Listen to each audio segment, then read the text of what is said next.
மூத்த உறுப்பினர், முன்னாள் விவசாயத்துறை அமைச்சர். விவசாயத்துறை அமைச்சராக இருந்தனால அவருடைய துறை சார்ந்த விஷயங்களுக்கு தெரியும், நாங்கள் ஒத்துக்கொள்கிறோம். முதல்ல ஒரு ஒப்பீடுங்கிறது 5 வருஷமா ஆட்சியில் இருந்திருக்காங்க, நம்ம 3 மாசமா இருக்கிறோம்.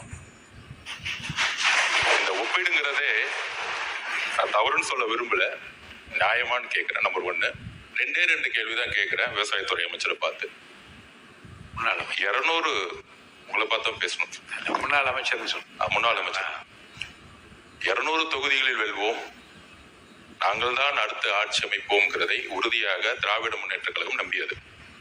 அதுல மாற்று கருத்து இருக்காதுன்னு திராவிட முன்னேற்ற கழகத்தில் இருக்கபடி சட்டமன்ற உறுப்பினர்கிட்ட நான் பதிவு பண்றேன்.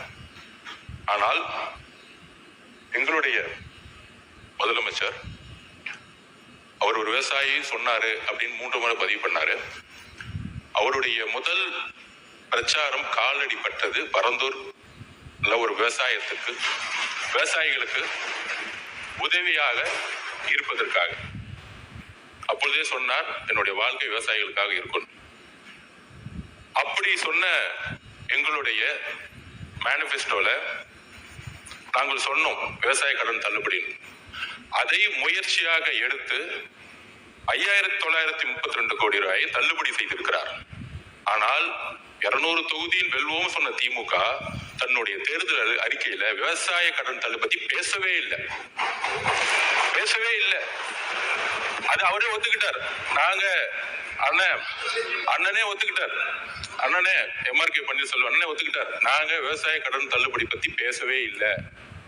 விவசாய கடன் பத்தி ஏன் பேசல? அப்ப விவசாயிகளுக்கு கடன் இருக்குமா இல்லையாங்கிறது முன்னாள் விவசாயத்துறை அமைச்சருக்கு தெரியாதா? அப்பொழுது உங்களுக்கு அந்த எண்ணமே முதல் கிடையாது.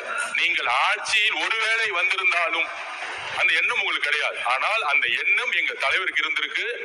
ஒன்னே ஒண்ணு இந்த அவையில பதிவு பண்ற, அவர் சொல்லல செயல்பட